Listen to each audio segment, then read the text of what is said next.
केशव पंडित उस अनजान लड़की के मुंह से अपना नाम सुनकर एकदम हड़बड़ा गए। आपने ही ना आज से 40 साल पहले उस अंधेरी रात में सरपंच, प्रधान और भानु को कुएं की ओर ले जाकर समझाया था कि इसको आज यहीं मर जाने दो, इसका मरना विपत्ति का मरना है। केशव पंडित की आवाज उनके गले में अटक गई। उनका मुंह लाल मिर्च सा होकर सूख गया। उनके सामने ये कौन खड़ी है? कमलिनी। तभी आगता ने उसी असामान्य रूप से मोटी होती गई अपनी आवाज में फिर कहा, डरिए नहीं, मैं आगता हूं, कमलिनी नहीं हूं। कमलिनी यहाँ है, इस सती चौरे में। आइए मैं आपको उससे मिलवाती हूँ।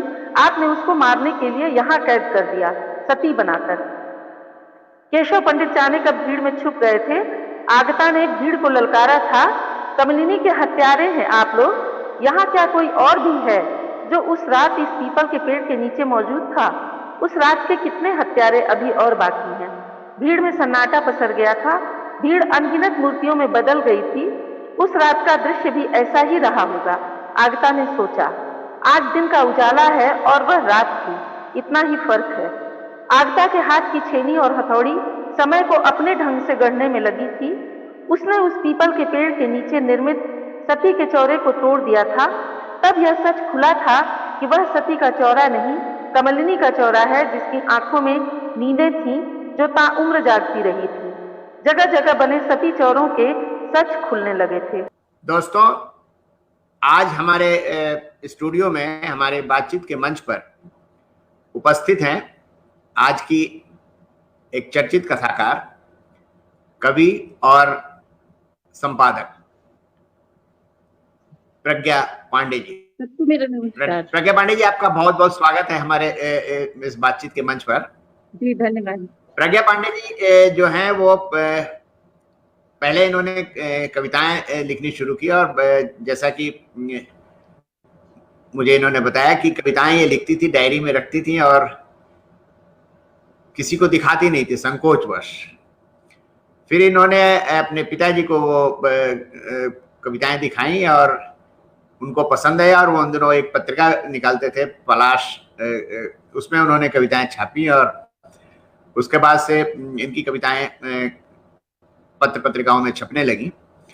लेकिन प्रज्ञा जी को ये लगता था कि इनके मन में बहुत सारी बातें हैं जो कविताओं के माध्यम से पूरी तरह से बाहर नहीं आ पा रही हैं, तो इन्हें गद्य लेखन की तरफ भी ध्यान देना चाहिए। तो और चूंकि इन्होंने ग्रामीण जीवन में काफी इस समय बिताया हुआ है और बचपन की बहुत सारी यादें इनके मन में रही हैं, तो ये उसको मतलब उसकी अभिव्यक्ति चाहती थी। तो फिर इन्होंने कहानियां लिखना शुरू किया और इनकी पहली कहानी जो है वो हंस में छप गई। हंस में जो नए लेखकों का एक स्तंभ चल रहा था उन दिनों, तो वो उसमें इनकी कहानी छपी और उसकी बड़ी चर्चा हुई। और फिर इनका थोड़ा हौसला भी बढ़ा और फिर इन्होंने बहुत, चूंकि पारिवारिक जिम्मेदारियों में लगी हुई थी, बहुत परिवार को संभाल रही थी। इनका ये कहना है कि हमने देर से लिखना शुरू किया, लेकिन मेरा ये मानना है कि देर से शुरू तो किया लेकिन सही शुरू किया आपने। और इनकी दूसरी कहानी भी हंस में छपी और वो बहुत वो भी चर्चित रही। उसके बाद से तो फिर कहानियां इनकी लगभग सारी प्रमुख पत्रिकाओं में छपी है। और सबसे बड़ी बात यह है कि ये निकट पत्रिका का संपादन इन्होंने किया है काफी सालों तक। और निकट को जिस तरह से मैं देख रहा हूं और मैं देखता रहा हूं, तो मतलब संपादन कौशल के जरिए वो पत्रिका जो है उसने काफी जगह बनाई पाठकों के बीच में, लोगों के बीच में। हालांकि उसके मुख्य संपादक कृष्ण बिहारी जी हैं, लेकिन प्रज्ञा जी उसका पूरा सब कुछ यहाँ देखते थे, क्योंकि कृष्ण बिहारी जी तो अबू धाबी रहते थे और प्रज्ञा जी ही सारा कुछ देखती थी। और मेरा परिचय भी निकट के जरिए ही इनसे हुआ। तो इनका एक संग्रह जो अभी आया है पुस्तक मेले में, वो ऑफ वाइट। और मैं देख रहा था कि इसके सोशल मीडिया पर काफी इसकी चर्चा हुई ऑफ वाइट की।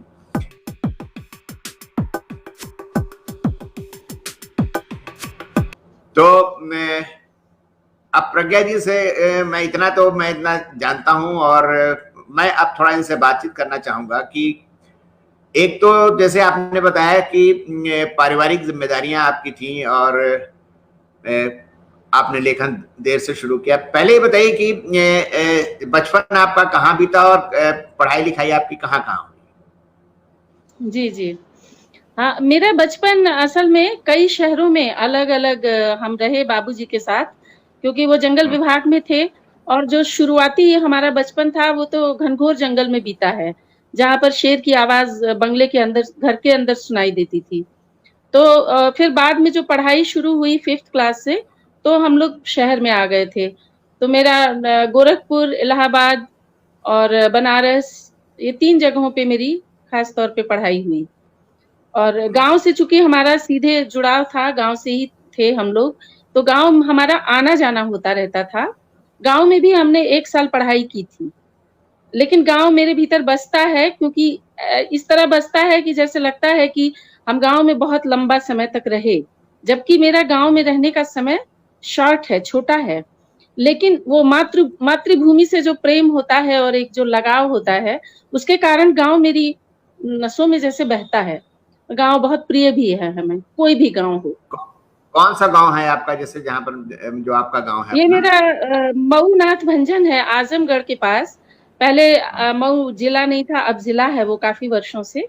तो उसी के पास है कोपागंज, वहीं पे हाईवे पे ही हमारा गांव है। जी जी। नहीं, ये मैंने आपकी 1-2 कहानियां देख पढ़ी हैं, और उसमें ग्रामीण जीवन का चित्रण बहुत अच्छी तरह से आपने किया हुआ है। और ये बात थोड़ा सा ये है कि आपको और आजकल की जो लेखिकाएं हैं उनसे थोड़ा अलग करती है। तो पढ़ाई लिखाई के बाद से फिर आप कविताएं तो लिख ही रही थी, और जी जी। कविताएं मतलब किस उम्र से कविताओं को लिखना शुरू किया? कविताएं तो हमने 17-18 साल की उम्र से लिखना शुरू किया था। जो भावनात्मक कविताएं होती हैं, भावों का उद्वेग जो होता है, और उसी तरह से भावनापूर्ण, भावपूर्ण कविताएं हमने लिखना शुरू कर दिया था अपनी डायरी में। तो वो तो बहुत पहले से शुरू कर दिया था, लेकिन वो कविताएं हमारी इतनी बचकानी थी, जो हमें बहुत बचकानी लगी। जी, तो उनको हमने कविता माना नहीं, वो केवल अपनी भावनाओं की अभिव्यक्ति माना उसको, और वो था भी वही। आपके जैसे आपने बताया कि आपके पिताजी जो हैं वो पत्रिका निकालते थे, जाहिर सी बात है कि वो साहित्यिक माहौल आपके घर में काफी रहा होगा। जी। तो जी। इसका कितना असर पड़ा आपके ऊपर? नहीं, मेरे बाबूजी तो भाषा के विद्वान थे, और शब्दों की व्युत्पत्ति और भाषा विज्ञान, ये उनका विषय था। और वो बहुत अधिक पढ़ते थे, वो बहुत बड़े बड़े विद्वानों से चर्चा किया करते थे, जैसे कि रामविलास शर्मा जी से, भगवान सिंह से, और किशोरीदास वाजपेयी से। उनकी बातचीत शब्दों की व्युत्पत्ति को लेकर और भाषा विज्ञान पर बहुत होती थी। वो इस कोटि के विद्वान थे, लेकिन वो लेखक के रूप में नहीं थे कहीं पर भी। तो वातावरण पूरा का पूरा मेरे घर में साहित्यिक और भाषा से जुड़ा हुआ था। तो अब पढ़ना और किताबें ये सब उपलब्ध थी, और पत्रिकाएं तो लगभग सारी आती थी। बहुत सारे पेपर, अखबार आते थे, जिनकी बाबूजी चर्चा भी करते थे, और कोई जरूरी चीज होती थी तो हम लोगों को पढ़ने के लिए भी कहते थे और प्रेरित करते थे, उत्साहित करते थे। तो इस तरह पढ़ना और साहित्यिक माहौल और भाषा, इन सब चीजों से बचपन से ही मेरा लगाव मतलब शुरू हो गया था। तो वो पूरा का पूरा वातावरण ही घर के अंदर ऐसा था।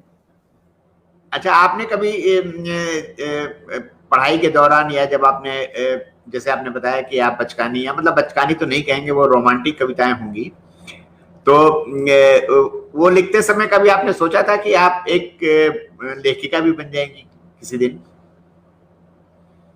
लोग आपको जानने लगेंगे, आपको समझने लगेंगे, आपका नाम होगा। जी नहीं, हमने कभी नहीं सोचा, क्योंकि लिखने के बारे में तो हमने कभी सोचा नहीं। हम केवल पढ़ते ही थे और जो लेखक होते थे उनको बहुत दूर की चीज समझते थे कि कभी हमारी मुलाकात नहीं हो सकती है। लेखक बहुत अलग दुनिया का वासी होता है, उसकी दुनिया दूसरी होती है। तो हम तो पढ़ सकते हैं केवल, और बड़े-बड़े लोगों को पढ़ना, बस यही एक मेरा शौक था। लिखने के बारे में कभी सोचा नहीं हमने।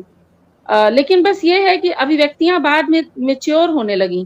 जब कुछ किताबें ऐसी पढ़ी जिनको देख करके, पढ़ करके दिमाग के अंदर विचारों का जब सूत्रपात हुआ, तब जो चीज़ें थी उनको अभिव्यक्त करने की बेचैनी भीतर शुरू हो गई और लगा कि ये चीज़ें कुछ गड़बड़ सी हैं, इनके खिलाफ कुछ लिखना चाहिए या हम जो सोचते हैं वो हमको कहना चाहिए। तो वो कहने के लिए फिर जो एक थोड़ा-सा गंभीर हो जाता है आदमी कि अपने अलावा भी दूसरा दिखता है और दूसरी दुनिया दिखती है, दुखों की जो दुनिया है दूसरे लोगों की, फिर उसको हमने अभिव्यक्त करना शुरू किया। लेकिन वो भी बस मेरे लेखन तक, मेरी डायरी तक था। उसको भी हमने प्रकाशित करने के बारे में कभी नहीं सोचा, क्योंकि चूँकि मेरा घर परिवार की ज़िम्मेदारियाँ थीं और ससुराल में इन-लॉज़ थे, तो बड़ा परिवार था। मेरे पास टाइम ही नहीं रहता था कि हम लेखन के बारे में सोचें। पढ़ने के लिए तो समय निकालते थे, लेकिन लेखन के बारे में कुछ भी नहीं सोच पाते थे, ना किसी साहित्यकार से हम मिल सके।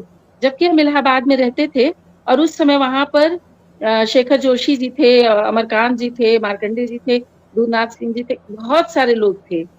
लेकिन हम उस समय नहीं मिल पाए उन लोगों से। वो शहर जब छोड़ दिया और लखनऊ आ गए, तो लखनऊ आकर के जब यहाँ पर हम थोड़ा फ्री हो गए, आज़ाद हुए अपने मन से बाहर आने-जाने के लिए, तब हमने मिलना-जुलना जब शुरू किया, तो मेरी रुचि के हिसाब से ही लोग मिले हमको। और तब हमने जाना कि हाँ, साहित्य जो है वो एक ऐसी दुनिया है, जिसमें मेरा भी एक कदम पड़ सकता है। और तब हमने थोड़ा-सा इस दिशा में सोचा। और फिर भी मेरा लेखन जो है डायरी में ही था। वो झिझक की वजह से कि मतलब आप ये सोचती थी कि पता नहीं मेरी कहानी बन पाई है, नहीं बन पाई है, कविता बन पाई है कि नहीं बन हाँ, पाई है? एक जी, आत्मविश्वास की एक कमी जो होती है ना, और एक संकोच भी होता है कि उसको कोई कहे कि हाँ, ठीक है ये। जैसे कि बाबूजी ने मेरी कविताओं को, आपने बताया भी, तो बाबूजी ने जब मेरी कविताओं को कहा कि अच्छी हैं तुम्हारी कविताएँ, तो हमें लगा कि बाबूजी जैसा विद्वान आदमी कह रहा है कि मेरी कविताएँ अच्छी हैं, तो इसका मतलब कि ठीक है। तो विश्वास मेरे भीतर बहुत आया। फिर उन्होंने अपनी पत्रिका पलाश में मेरी कविताएँ छापीं, फिर निकट में मेरी कविताएँ छपीं, और फिर दूसरी पत्रिका में भी, दैनिक जागरण में कविता छपी। इस तरह से कविताएँ छपने लगीं। तब लगा कि अच्छा, छप सकता है, ये विश्वास आया। पहली कहानी आपने बताया कि हंस में छपी थी, तो हंस में छपने के बाद से तो कॉन्फिडेंस काफी बढ़ गया होगा आपका। देखिए, जो कॉन्फिडेंस बढ़ने की बात है, तो कॉन्फिडेंस तो अब तक नहीं है। अगर कोई भी कहानी जब हम लिखते हैं, तो हमें ये उस विश्वास, उसका भरोसा उस तरह से नहीं रहता है कि हमने कुछ ठीक लिखा है। जब तक कि उसको पढ़ के कोई कहे कि हाँ, ठीक है, हाँ, ये ठीक है, अच्छा लिखा, मुकम्मल है। इस तरह के कमेंट्स जब मिल जाते हैं, तब लगता है कि शायद हम अंदर कहीं सही थे।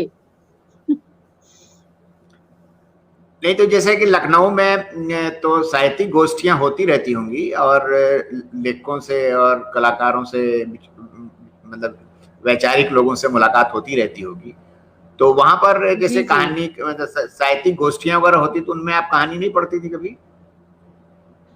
ये सब वहां पर एक आध बार हुआ, बहुत ज्यादा नहीं हुआ, क्योंकि बहुत सारे तो लेखक संगठन हैं और बहुत सारी चीजें हैं। इतना आसान भी नहीं है किसी का कहानी पाठ हो जाना। एक छोटी गोष्ठी में हो सकता है, तो वो तो होता रहता था, लेकिन किसी बहुत मतलब बहुत ही सराहनीय तरीके से कहीं कोई चीज आ जाए, वो उस तरीके से नहीं कभी हुआ।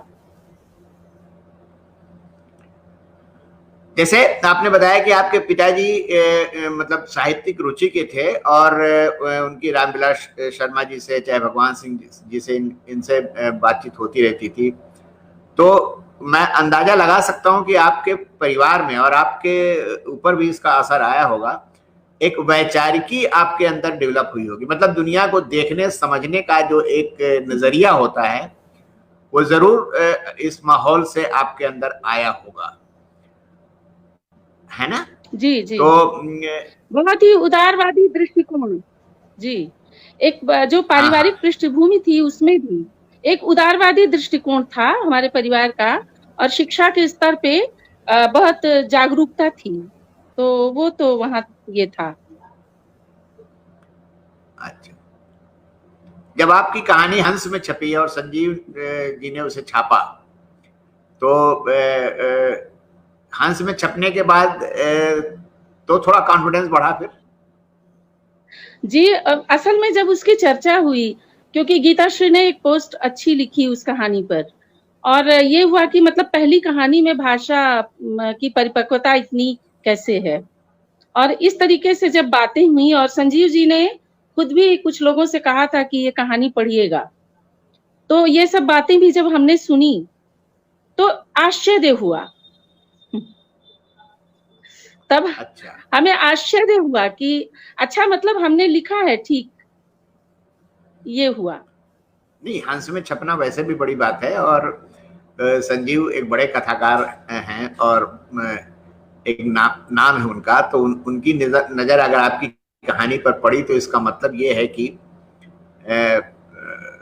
कहानी में दम तो हो गई।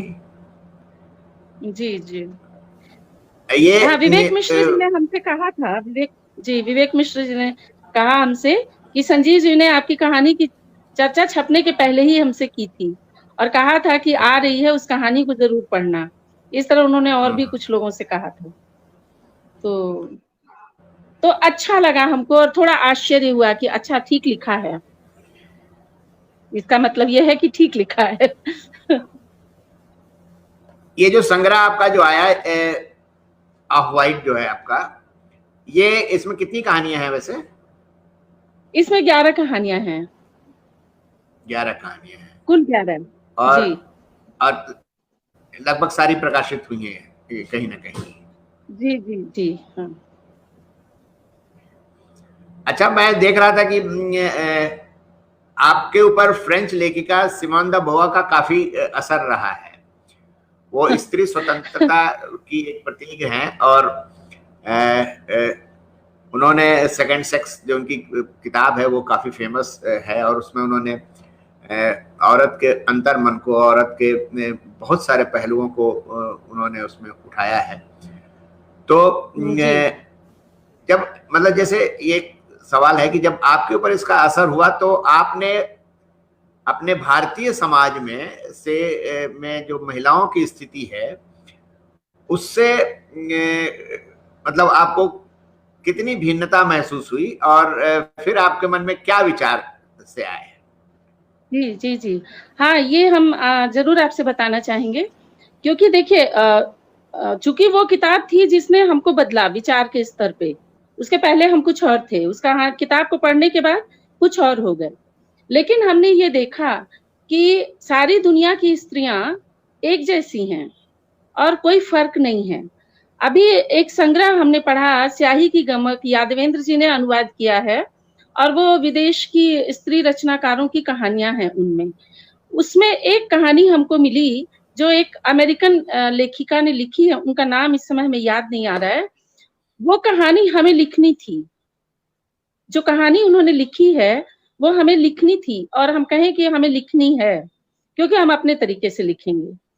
और उसको पढ़ करके आश्चर्य हुआ कि पूर्वांचल के गांव में एक बात जिस तरह से घटती है, वो बिल्कुल उसी तरह से अमेरिका जैसे एक विकसित देश में घटती है।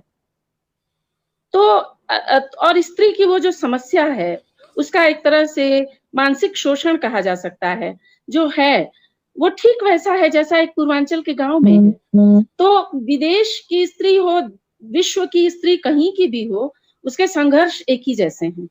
तो ऐसा कोई फर्क नहीं है कि सिमोन दो बोवार कुछ ऐसा लिखेंगी जो हमसे कनेक्ट नहीं होगा, क्योंकि विश्व भर की स्त्रियां कनेक्टेड हैं एक दूसरे से, और उनके दुख कनेक्टेड हैं एक दूसरे से, उनकी समस्याएं भी कनेक्टेड हैं एक दूसरे से। ये जैसे ये एक अच्छी बात आपने कही कि दुनिया भर की स्त्रियों की पीड़ा, दुनिया भर की स्त्रियों की स्थिति, उनकी जो दशा है या दुर्दशा कहिए, वो लगभग एक जैसी है। और यहाँ पर इस पॉइंट पर आकर, इस बिंदु पर आकर के दो धाराएं चलती हैं। एक तो होता है कि स्त्रीवाद, जिसको फेमिनिज्म बोलते हैं, है ना। एक तो होता है जिसको फेमिनिज्म बोलते हैं, और एक होता है बृहत्तर समाज की स्वाधीनता की बात, मतलब पूरे समाज की स्वाधीनता की बात।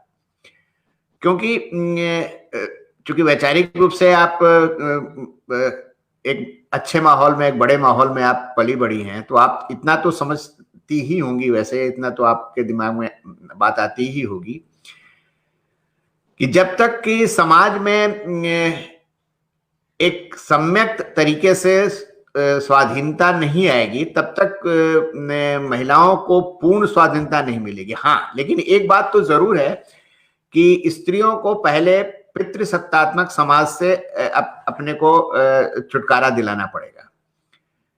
इस पर आपकी क्या राय है? मतलब कि क्योंकि यहाँ पर होता क्या है कि ये लड़ाई फिर स्त्री फेमिनिज्म में ही फंस के रह जाती है और वो आगे नहीं बढ़ पाती है। तो इस पर आपकी क्या राय है? जी जी, देखिए, ये फेमिनिज्म की जो बात है, असल में मेरा थोड़ा सा सोचना कुछ दूसरे ढंग से हो जाता है। देखिए, स्त्रीवादी होना तो गलत नहीं है और जरूरत है, क्योंकि स्त्रीवादी होकर ही स्त्री के लिए सोचने के लिए जगह बन पाएगी, वो तो बहुत जरूरी है। लेकिन जो स्त्री विमर्श की दिशा है, वो दिशा, देखिए, शक्ति की स्थापना जो है वही हमारी परिकल्पना है। पुरुष जैसा होना, स्त्री स्वतंत्रता को अगर पुरुष जैसा होना कहा जाए और शक्तिशाली होकर के और पावरफुल होकर के, पुरुष को प्रतीक मान करके, आदर्श मान करके अगर स्त्री पुरुष जैसी होती है, तो हम उसको सही रास्ता नहीं मानते स्त्री विमर्श का या स्त्री की के स्वतंत्र हो जाने का, क्योंकि वो तो फिर एक सॉफ्टवेयर होकर ही रह जाती है। पुरुष का बनाया जो खांचा है वो उसी खांचे में गोल गोल घूम करके रह जाती है। उसकी अपनी सोच, उसकी परिकल्पना, उसकी स्वतंत्रता, ये सारी चीजें उस खांचे के अंदर कैद होकर मर जाती हैं। तो स्त्री की जो दुनिया है, जो स्त्री का संसार है, एक दुनिया ऐसी जिसमें स्त्री का राज्य हो या स्त्री अपनी बातें कहती हो, उसकी परिकल्पना तक अभी हमारे पास नहीं है, क्योंकि हम उसकी कल्पना भी नहीं कर पाए हैं कि स्त्री का संसार कैसा होगा, स्त्री का समाज कैसा होगा। हमने पुरुष की शक्ति को आदर्श मान लिया है। जो स्त्री विमर्श की ये दिशा है, हम इस दिशा से इत्तेफाक नहीं रखते हैं, क्योंकि स्त्री खुद शक्तिशाली है और देह की जो शक्ति है वो शक्ति नहीं होती है। जो धैर्य, संयम, सहनशीलता और स्थिर बुद्धि का जो परिचय स्त्री देती रही है, असल में वो उसके भीतर है, प्रकृति ने उसको दे रखा है, क्योंकि वो कोख धारण करती है, वो माँ बनती है, तो निश्चित रूप से वो पुरुष से अलग है। जब पुरुष से अलग है तो पुरुष जैसी क्यों बनती है? शक्तिशाली हो जाना ही स्त्री का किसी चीज से बाहर निकल जाना या शोषण को समाप्त कर लेना नहीं है। उसका अपना विचार, उसका अपना संसार, उसकी स्थापना करने के लिए लंबा रास्ता चलना पड़ेगा। सफल हो जाना ही स्त्री विमर्श को स्थापित करना नहीं है।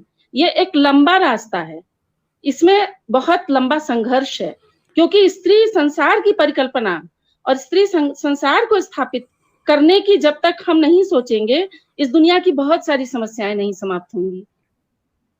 लेकिन ये बात आपने सही कही, लेकिन एक बात तो है ना कि स्त्री को मतलब एक स्तर पर तो ये लड़ाई तो लड़नी ही पड़ेगी कि निर्णय लेने में उसका स्थान हो, उसकी चॉइसेस में उसको स्वतंत्रता मिले, उसको अपने शरीर पर अधिकार हो। ये नहीं जैसे आप तो समझती हो, लेखिका भी हैं आप, नहीं कि स्त्री का अपने शरीर पर सिर्फ स्त्री का अधिकार होना चाहिए। एक बात हम और कहना चाहते हैं, जो वर्जनाएं लादी गई हैं स्त्री के ऊपर, वो वर्जनाएं जब देखिए, स्त्री वर्जनाएं अपने ऊपर खुद जानती है अपनी वर्जनाओं को। अपनी शारीरिक वर्जनाओं को वो मानती भी है, जानती भी है, उसके ऊपर उसको थोपने की जरूरत ही नहीं है।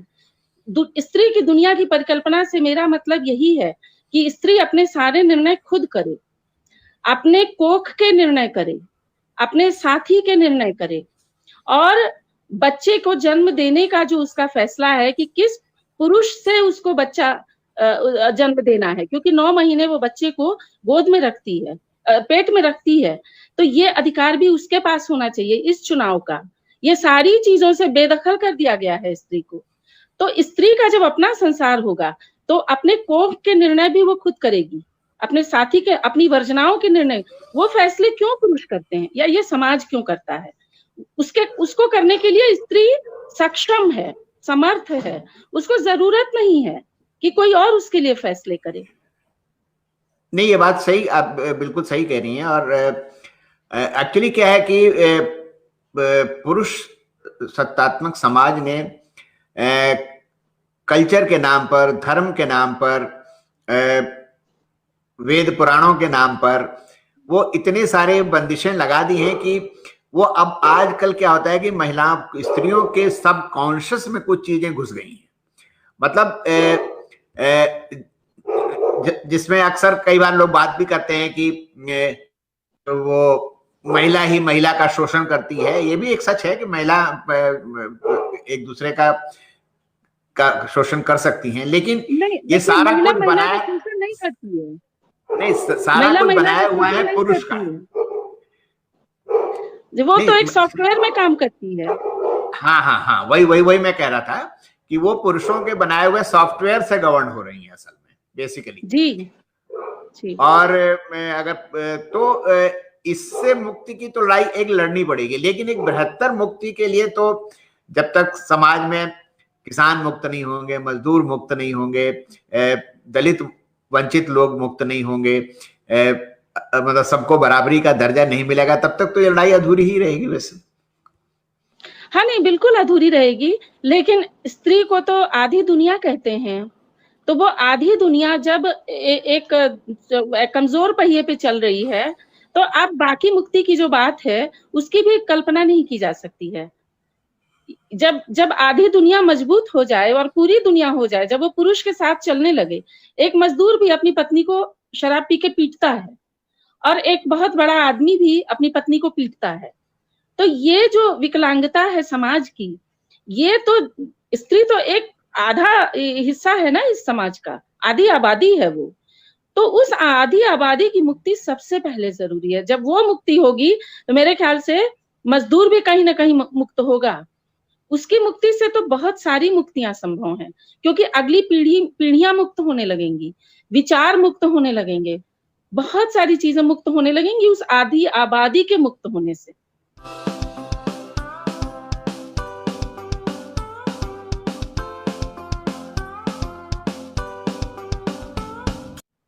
तो सबसे पहली लड़ाई तो यहीं पर शुरू हो जाती है।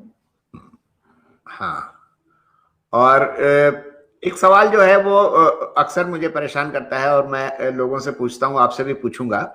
जैसे समाज बदला, पहले सामंती व्यवस्था हुआ करता था, तो सामंती व्यवस्था थी, तो उसमें क्या है कि महिलाओं को दासी, महिलाओं को घर की चौखट के अंदर रखना और मतलब अकेला, उनके अंदर घनघोर अकेलापन, पुरुष कभी महिलाओं का ख्याल उस तरह से नहीं करते थे, सिर्फ वो मतलब उनका संबंध सिर्फ वंश चलाने तक का था, कुछ इस तरह से।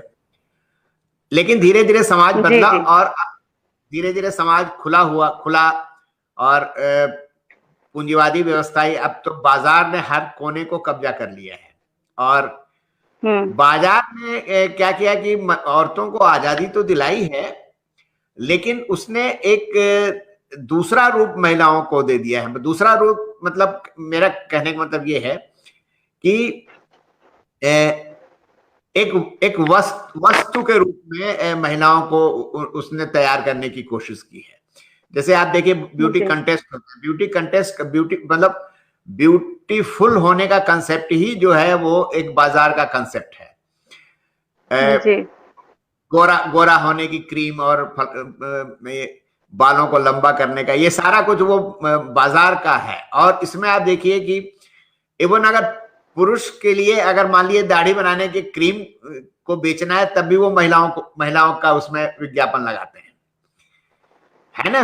और अभी एक नया, अभी आपने एक तस्वीर देखी होगी, इस सदी के महान नायक अमिताभ बच्चन जब वहां से निकले अस्पताल से, तो वो शायद फोटो आपने देखी ही होगी, उनके पूरे शरीर पर लिपस्टिक के निशान थे।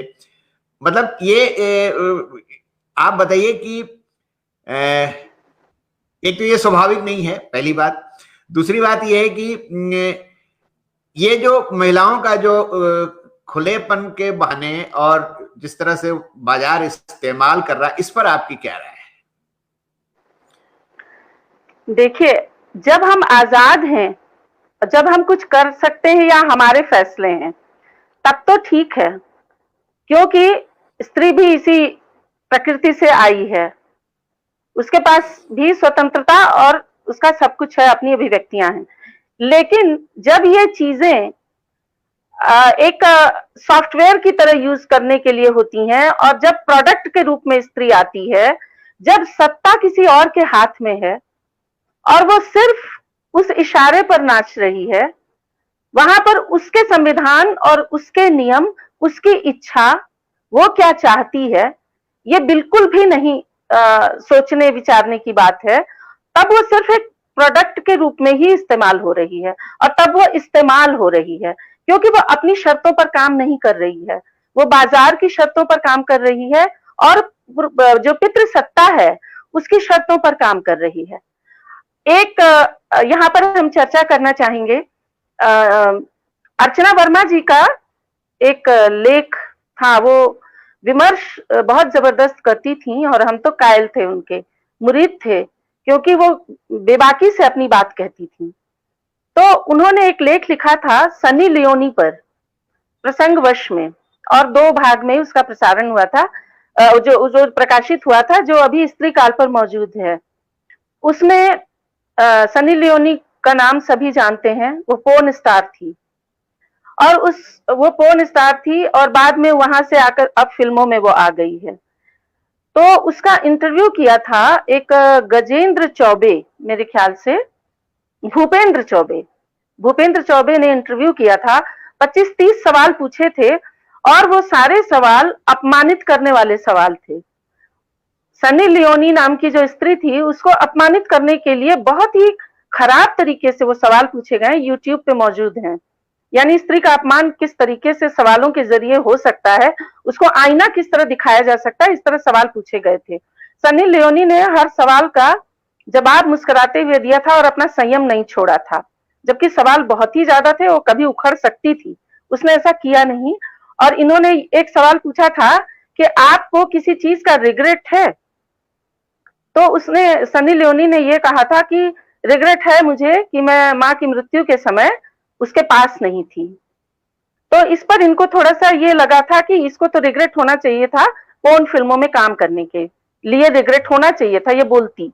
उसने वो जवाब नहीं दिया था। और उसने जो पोर्न फिल्में की थी, उसने बताया था कि साफ क्लियर बताया था, मतलब ये नहीं कि उसको करना था इसलिए उसने किया, नहीं।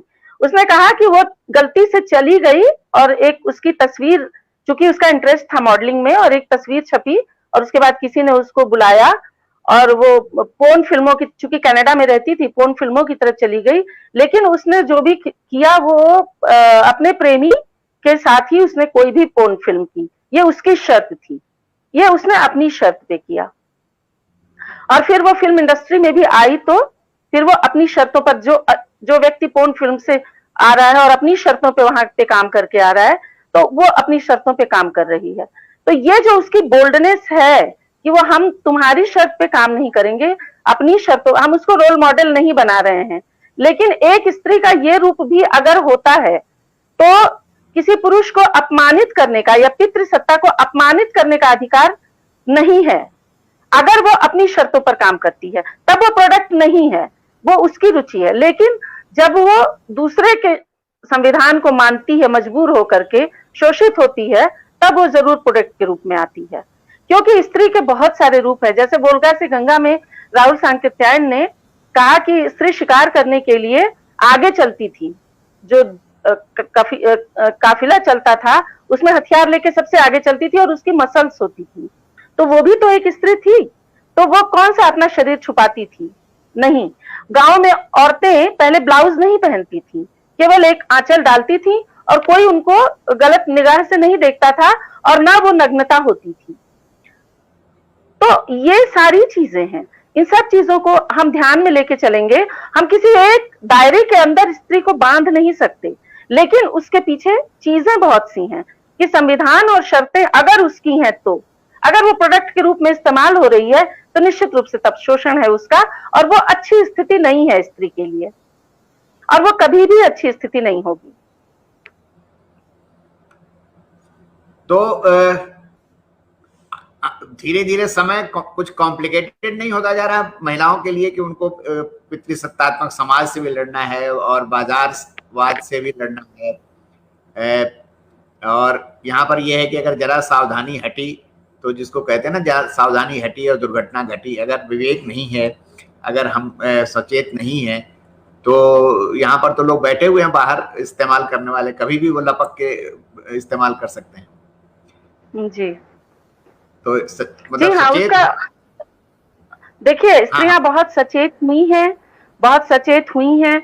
उन्होंने अपने फैसले लेने शुरू किए हैं और उन्होंने जो सही संघर्ष होता है, जो करना जरूरी था, जो वो नहीं करती थी, वो करना उन्होंने शुरू किया है। तो एक पीढ़ी के बाद दूसरी पीढ़ी और उसके बाद तीसरी पीढ़ी तो निश्चित रूप से बहुत अच्छी स्पेस अपने लिए तैयार कर लेगी।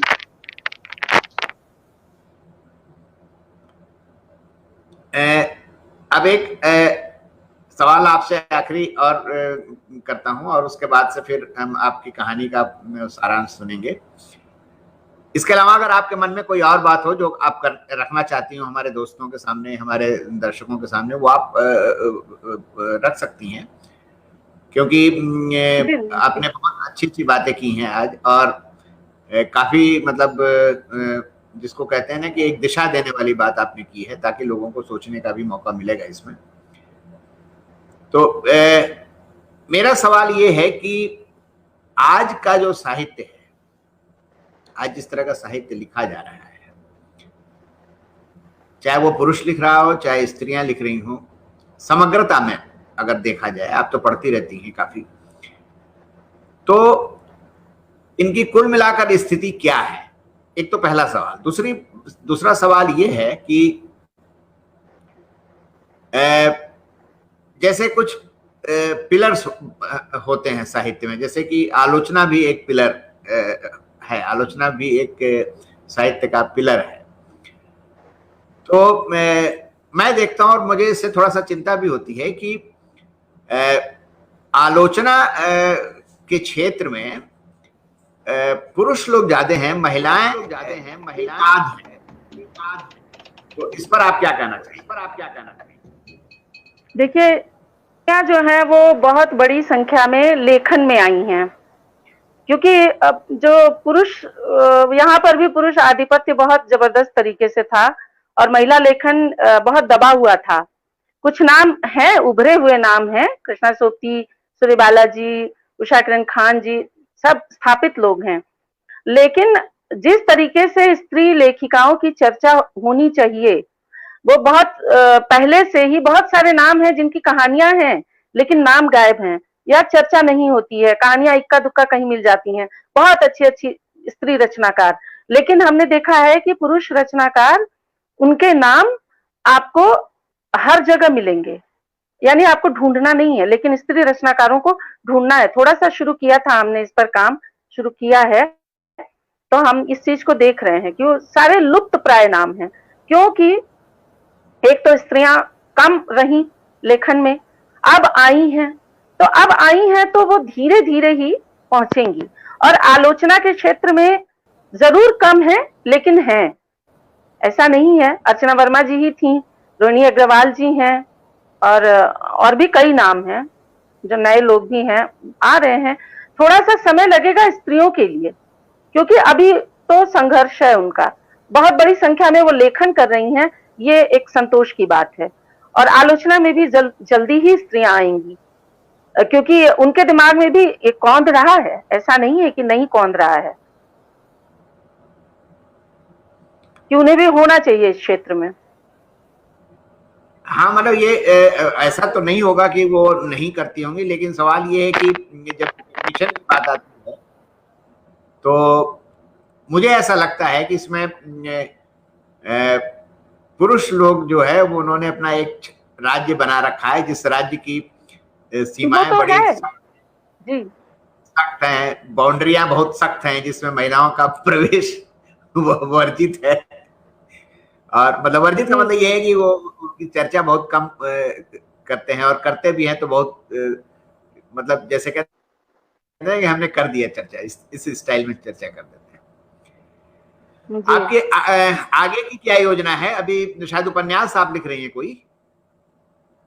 जी जी जी, हाँ, उपन्यास लिख रहे हैं और काफी लिखा जा चुका है, अब समापन करना है उसका हमको। प्रेम ब्रेम शीर्षक नाम दिया है हमने उसको, नाम बदल भी सकते हैं, और स्त्री की बहुत सी समस्याओं पर केंद्रित है वो, मतलब स्त्री के अधिकार और आजादी कहानी। जी, मतलब इसका मुख्य कथ्य प्रेम पर होगा शायद, मेरे ख्याल से।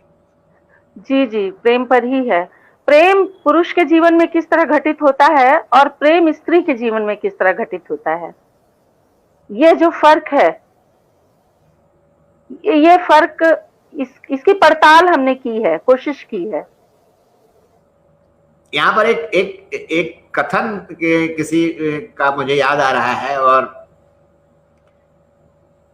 कि पुरुष जो होता है वो मैं वो यहाँ पर उसको कहना चाहता हूँ। पुरुष जो है, हालांकि मैं भी पुरुष हूं, लेकिन तो लोगों को लगेगा कि मैं पुरुषों के खिलाफ बोल रहा हूं।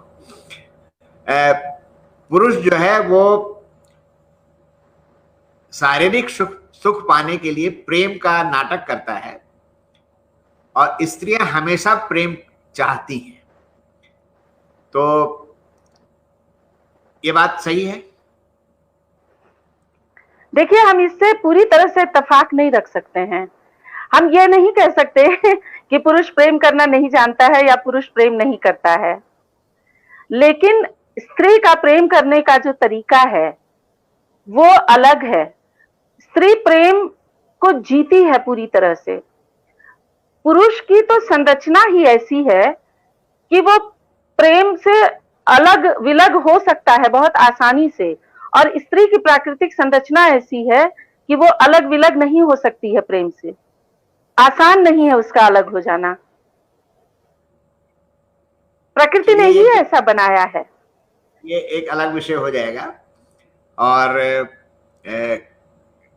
कल इस पर एक बात हो रही थी आज, और वो काफी चर्चा का विषय भी रही है कि राजेंद्र यादव जी के बहाने कुछ बात हो रही थी। राजेंद्र यादव जी ने महिलाओं को काफी स्थान दिया, और ये उनको श्रेय जाता भी है कि हंस में उन्होंने बहुत सारी महिलाओं को स्थान दिया, और आज वो लोग मतलब बड़े नाम हैं जिनको राजेंद्र यादव जी ने, जिनकी प्रतिभा पहचानी, और आज वो बड़े नाम हैं।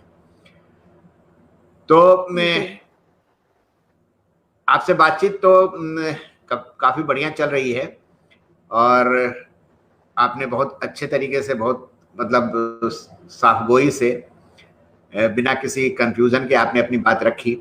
अब आप अपनी कहानी जो आपकी है उसका थोड़ा जिस्ट बता दीजिए हमारे लोगों को, तो जी, ये भी हमारा कार्यक्रम का एक हिस्सा हो जाएगा। जी जी जी, हाँ, मेरी कहानी है, ये ऑफ वाइट में है वो कहानी, सती का चौरा। तो सती का चौरा जो कहानी है उसमें हमने सती के चौरों को तोड़ने की कहानी कही है। तो उसमें जो तीसरी पीढ़ी की लड़की है वो सती के चौरे को तोड़ती है। तीसरी नहीं, वो दूसरी पीढ़ी की ही है, दूसरी पीढ़ी, लेकिन समय का जो अवधि है वो तीसरी पीढ़ी तक ले जा रहा है उसको। एक लड़की है कमलिनी, जिसकी शादी होती है और अभी उसकी विदाई नहीं होती है, गौना नहीं हुआ होता है, तभी उसका पति उससे मिलने आ जाता है। और उसका एक भाई है जो बड़ी मन्नतों से और बड़ी पूजा पाठ के बाद पैदा हुआ है, और बहनें ज्यादा हैं और लड़कियों की जो उपेक्षा होती है और लड़की के जन्म पर जो मातम होते हैं, वो सब उसने बचपन से ही देखे हैं क्योंकि वो सबसे बड़ी है।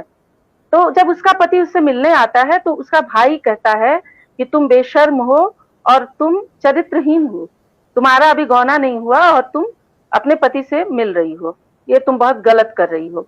जब वो चरित्रहीन कहता है तो उसका स्वाभिमान और उसका क्रोध जो उसके भीतर बहुत दिनों से बैठा हुआ है कि उसने अपनी माँ को बेटी जन्मने के कारण बहुत ही खराब स्थिति में देखा है परिवार के भीतर, कि उसकी माँ ने चलना छोड़ दिया है, रेंगती है वो, किसी तरह जीती है वो, क्योंकि उसने बेटियां पैदा की हैं और ये बेटा है। तो ये सोचती है कि यही वंश है। इसको लगता था कि वंश तो वो होता है जो जमीन से आसमान तक जाने वाली कोई चीज होगी, लेकिन वंश तो मेरा ये भाई जो भानु है वो है जिसकी इतनी इज्जत होती है, जो हमेशा हम लोगों को अपमानित करता है।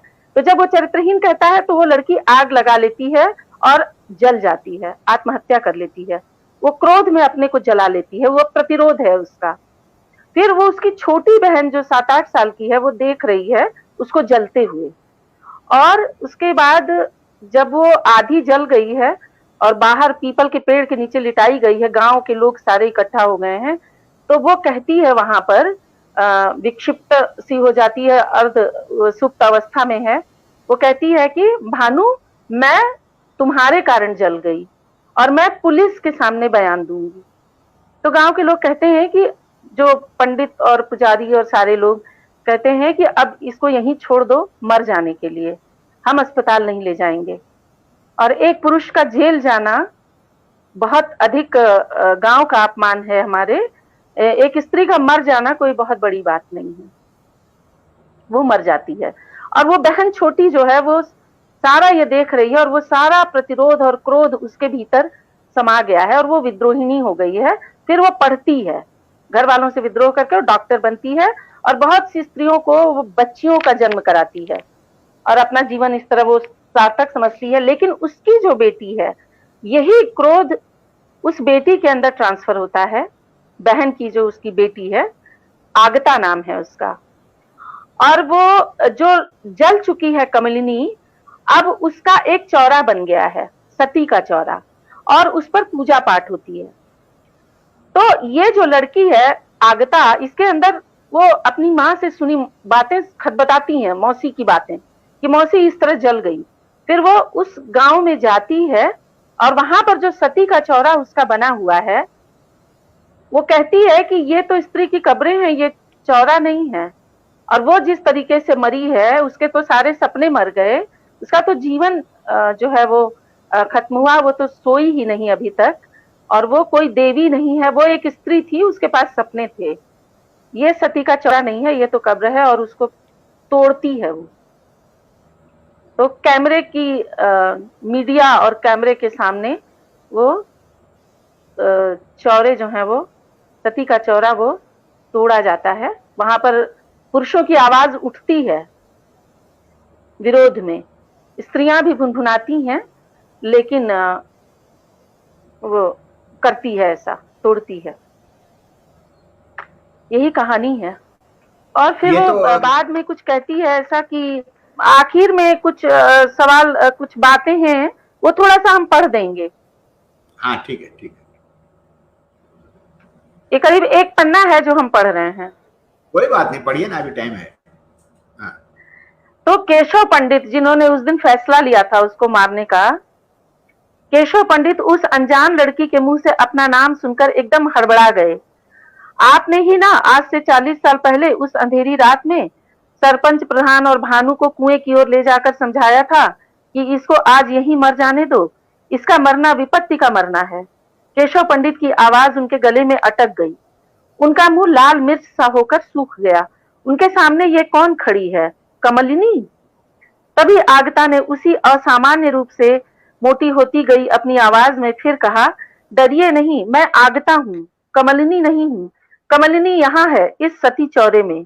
आइए मैं आपको उससे मिलवाती हूँ। आपने उसको मारने के लिए यहाँ कैद कर दिया, सती बनाकर। केशव पंडित जाने कब भीड़ में छुप गए थे। आगता ने भीड़ को ललकारा था, कमलिनी के हत्यारे हैं आप लोग। यहाँ क्या कोई और भी है जो उस रात इस पीपल के पेड़ के नीचे मौजूद था? उस रात के कितने हत्यारे अभी और बाकी हैं? भीड़ में सन्नाटा पसर गया था। भीड़ अनगिनत मूर्तियों में बदल गई थी। उस रात का दृश्य भी ऐसा ही रहा होगा, आगता ने सोचा। आज दिन का उजाला है और वह रात थी, इतना ही फर्क है। आगता के हाथ की छेनी और हथौड़ी समय को अपने ढंग से गढ़ने में लगी थी। उसने उस पीपल के पेड़ के नीचे निर्मित सती के चौरे को तोड़ दिया था। तब यह सच खुला था कि वह सती का चौरा नहीं, कमलिनी का चौरा है, जिसकी आंखों में नींदें थीं, जो ताउम्र जागती रही थी। जगह जगह बने सती चौरों के सच खुलने लगे थे। सुमेधा उस लड़की के सामने खड़ी थी जिसके हाथ में छेनी हथौड़ी थी। सुमेधा के साथ अखबार का फोटोग्राफर भी था। कुछ मीडिया वाले भी अपने अपने कैमरों के साथ वहां पहुंच गए थे। खबर आग की तरफ फैल गई थी। आगता ने केशव पंडित को दोबारा आवाज दी, लेकिन केशव पंडित कहीं खो गए थे। सती का चौरा कैमरे की रोशनी में टूट रहा था। तस्वीरें सोशल मीडिया से लेकर टीवी चैनलों तक सुर्खियों की तरह कौंध रही थीं, इस हेडलाइन के साथ कि उसका अगला कदम था अगला चौरा। सुमेधा ने आगता से पूछा, क्या स्त्री में इतना क्रोध होता है? क्या उसमें धैर्य नहीं होता है? वह तो मां होती है ना। आगता मुस्कुराई। बर्फ क्या सिर्फ जमती है? क्या उसे पिघलने का अधिकार नहीं?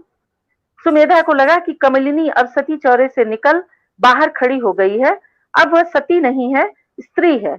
उसे जमी हुई बर्फ का पिघलना और सारी पृथ्वी का समुद्र में बदल जाना परिघटित होता हुआ लगा।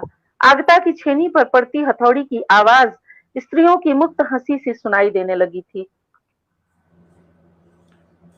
बहुत ही बेहतरीन कहानी है आपकी। ये वैचारिक रूप से बहुत अच्छी कहानी है। आपसे बातचीत हुई बहुत अच्छी, और आप जो हैं वो आपने समय हमको दिया, इसके लिए आपको बहुत बहुत धन्यवाद। जी, आपको भी बहुत धन्यवाद कि आपने हमको मौका दिया अपनी बात कहने का। जो लोग सुन रहे हैं, हम किसी को देख नहीं पा रहे हैं, सबको धन्यवाद कह रहे हैं और सबको नमस्कार कह रहे हैं। अच्छा, ओके, नमस्कार। जी, नमस्कार।